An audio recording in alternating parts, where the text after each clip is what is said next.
I moved toward my chair, smoothing the lace of my dress with hands that still carried the marks of years of work. Just as I began to sit, Ryan, my daughter's fiancé, pulled the chair away with a smirk.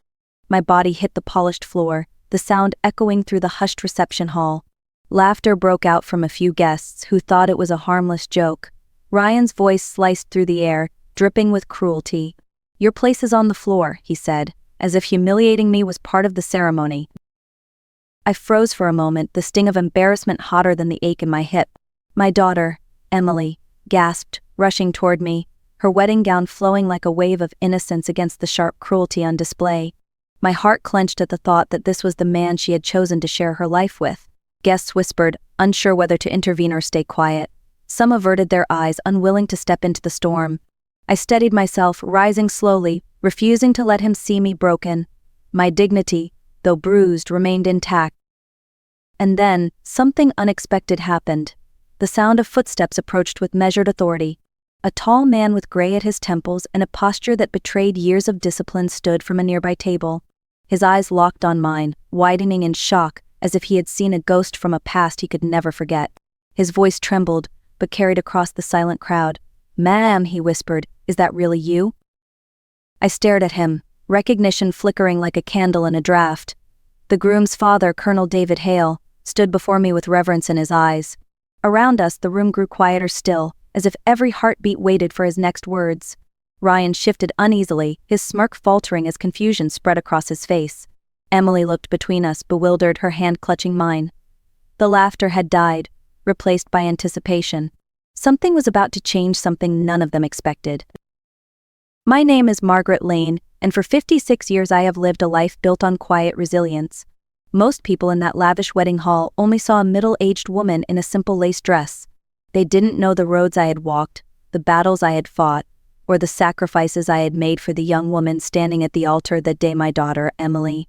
To them, I was just the bride's mother from Brooklyn, someone who didn't quite belong in their polished world of wealth and power. When Emily was only 4, tragedy struck.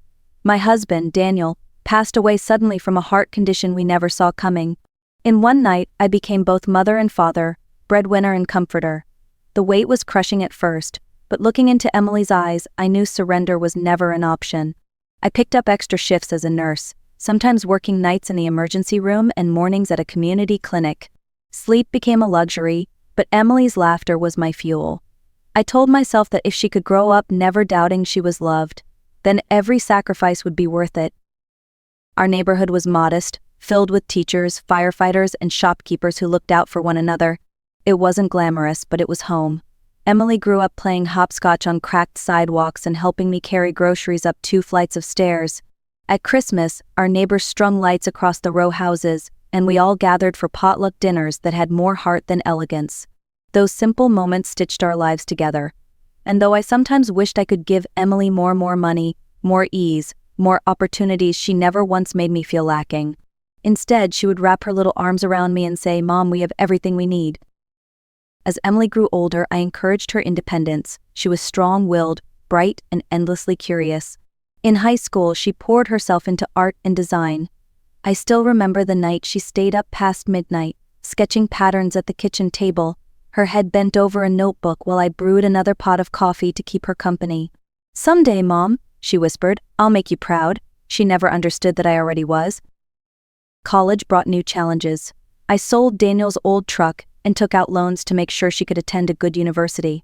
I stretched every dollar until it screamed, working double shifts and living on instant noodles when tuition came due. Emily noticed more than I realized. On the night of her graduation, she hugged me and said, "This degree belongs to you too." Tears slipped down my cheeks as I clapped for her from the crowded auditorium. Life wasn't easy, but it was honest. I never remarried. My love, energy, and attention belonged to Emily. She was my anchor, and I was her constant. Together we built a world where loyalty and kindness mattered more than bank accounts or designer clothes. So when she first introduced me to Ryan, her eyes sparkling with excitement, I wanted desperately to believe her happiness was safe. But deep inside, a quiet unease stirred. I had weathered storms before, and something about this young man set off alarms I couldn't ignore. Emily first told me about Ryan one cold evening in January. I was in the kitchen, ladling soup into bowls when she burst through the door, cheeks flushed from the wind, and eyes glowing brighter than I'd ever seen. "Mom," she said breathlessly, "you won't believe this, Ryan proposed." She held out her hand, the diamond on her finger glittering like it had captured every streetlight in the city. I hugged her tightly, the soup forgotten. My little girl, now 26, was stepping into a new chapter. I wanted to be happy without hesitation, but beneath the warmth of her excitement, something unsettled me. The ring was flawless, the kind of piece chosen for show rather than sentiment. It reminded me of the simple gold band her father had given me decades earlier, unassuming, yet filled with love. "Tell me about him," I urged, guiding her to the table. Emily's words tumbled out. Ryan was ambitious, polished, with a promising career in finance. He took her to rooftop dinners, surprised her with designer gifts, whisked her away on weekend trips I could never have afforded. "He makes me feel like I'm living in a dream," she said, her voice soft with wonder. I smiled, though something inside me clenched. Dreams can be beautiful, but they can also vanish at dawn. 2 nights later, Ryan invited us to dinner. I wore my best navy dress, patched carefully at the hem, and reminded myself that what mattered most was Emily's joy. The restaurant shimmered with chandeliers and silverware that seemed too delicate for real use. Ryan greeted me with a handshake that was more formality than warmth. His suit was immaculate, his watch gleaming under the low light. He ordered wine without asking my preference, speaking to the waiter as though he were invisible. Throughout the meal, he peppered the conversation with remarks that carried a sharp edge.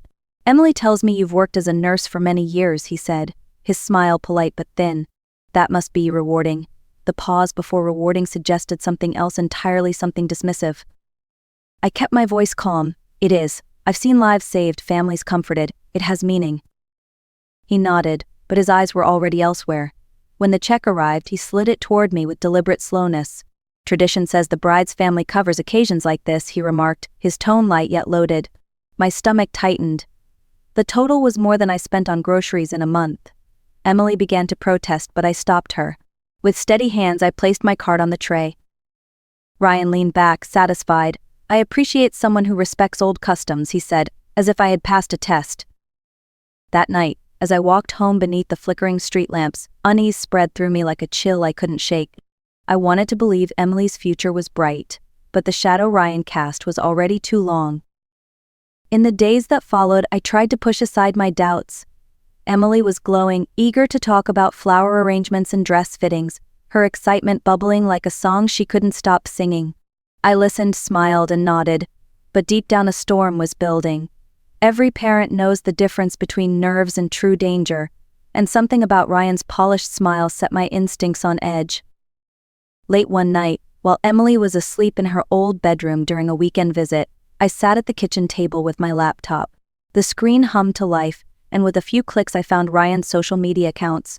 What I saw confirmed the unease that had been gnawing at me. Photo after photo displayed him leaning against luxury cars, holding expensive cocktails, grinning in tailored suits. His captions stung, upgrading my life one smart choice at a time. "Some people settle for ordinary, I refuse." Another post read, "The old generation doesn't understand modern success. They cling to outdated values while we're building the future." My heart sank when I saw one comment about Emily. "She's perfect, sweet, trusting, and her family won't complicate things."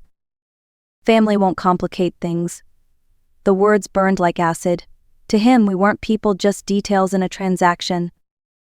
The next weekend, Emily and I sat in the living room sipping tea. I asked carefully, "Sweetheart, how well do you really know Ryan?" She laughed nervously. "Mom, he's amazing. Ambitious, driven. He wants the best for us." "But does he respect you? Respect where you come from?" I pressed. Her smile faltered. "He's from a different world, that's all. He says he wants me to fit in." I set my cup down, meeting her eyes. "Fitting in shouldn't mean losing yourself."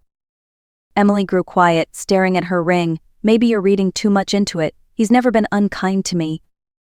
But over the next few weeks I noticed changes. She canceled plans with old friends because Ryan called them unsophisticated. He critiqued her wardrobe, suggesting she dress in a way that better suited his work events. He questioned her decisions, planting doubt where there had once been confidence. One evening she came home from a dinner with him, her eyes red. He makes little comments, Mom, about how I laugh too loud, or how I should order differently at restaurants. It's like he wants me to be someone else." I wrapped my arms around her, my heart breaking. "That's not love, Emily. Love doesn't shrink you. It helps you grow." Still, she clung to him, convinced his criticism came from care. I could see the battle inside her between the girl who believed in love and the woman who was beginning to see the cracks in her perfect dream. For me, the battle was different: how to protect her without driving her further into his arms. I knew a storm was coming. The only question was when it would break. The morning of Emily's wedding dawned clear and bright, as if the world itself wanted to bless her. I woke early, my stomach tight with unease, and pressed the lace of my dress flat with shaking hands. It was the same dress I had worn years ago when she graduated college, altered slightly to fit the occasion. Emily had insisted I wear it. "It looks beautiful on you, Mom," she had said, her voice full of love. I held on to that memory as I prepared for the long day ahead. The ceremony was held in an immaculate garden on the edge of Manhattan. White chairs lined the aisle, petals scattered across the grass, string musicians filling the air with graceful notes. Emily looked radiant in her gown and elegant design she had chosen herself, with subtle lace that reminded me of her father's smile on our wedding day. As she walked down the aisle, I fought back tears of pride. My little girl, all grown up, ready to step into a future I wasn't certain about. The vows were exchanged without a hitch. Ryan's words were practiced, charming enough to win over the crowd. Emily's, however, came from the heart. She spoke of loyalty, love, and the life they would build together. The guests applauded, the kiss sealed their union, and I prayed silently that my daughter's faith in him would not be her undoing. At the reception, the divide between our worlds became painfully clear. Ryan's friends from the financial district mingled effortlessly, discussing investments, European vacations, and properties in the Hamptons. I sat at my assigned table, tucked away at the edge of the gathering. Emily's childhood friends surrounded me with genuine warmth, but I couldn't ignore the distance between us in the center of the celebration. It felt deliberate, an invisible wall Ryan had built.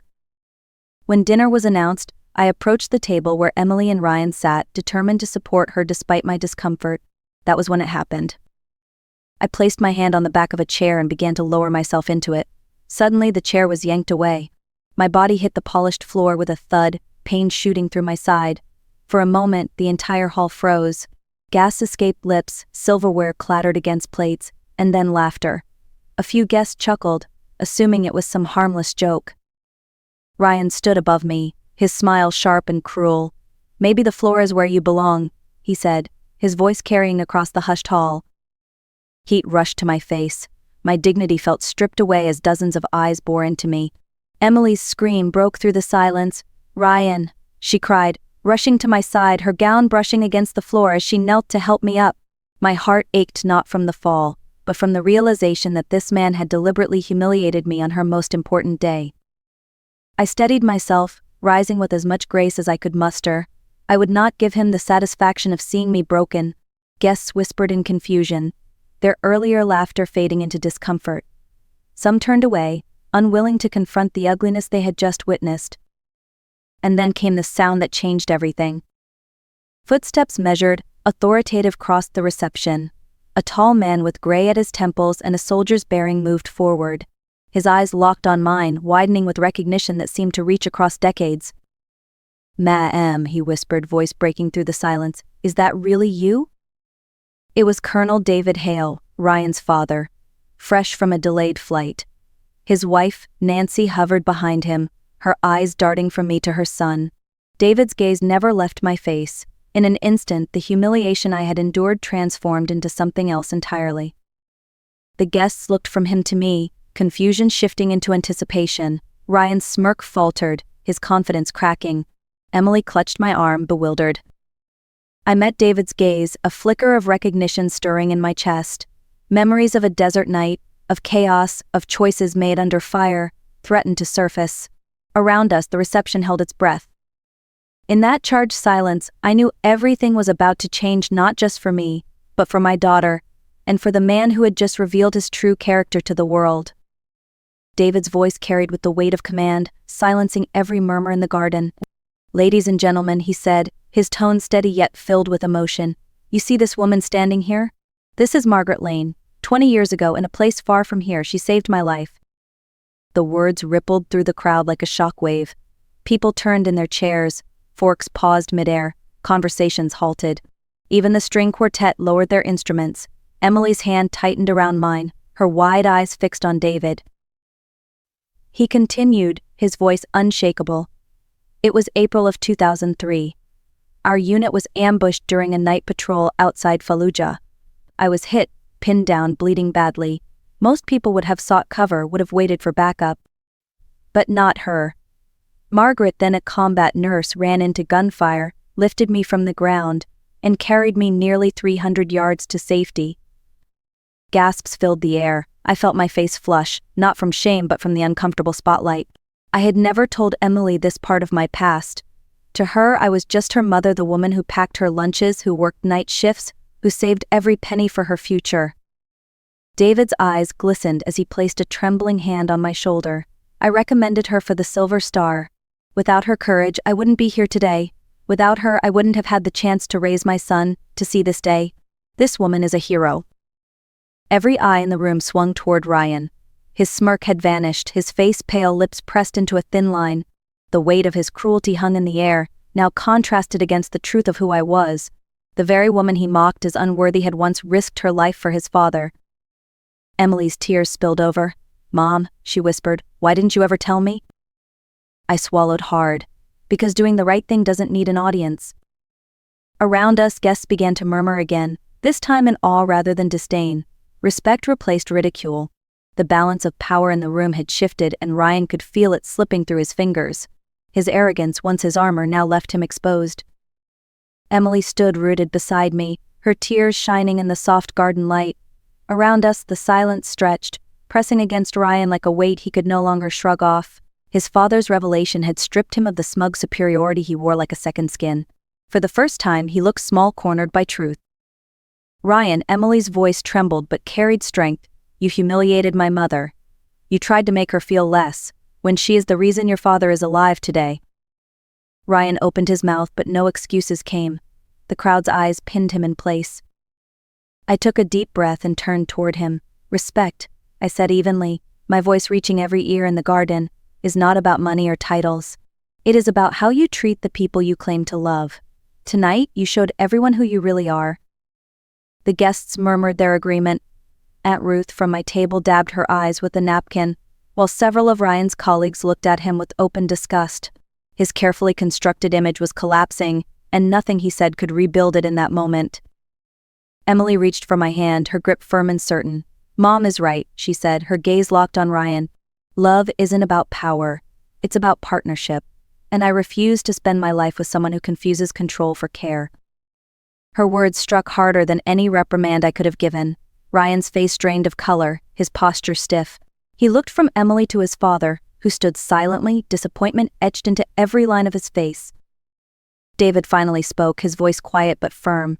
"Son, a man's worth isn't measured by what he owns. It's measured by his character, and tonight yours has been found wanting." Ryan lowered his head, but the damage was done.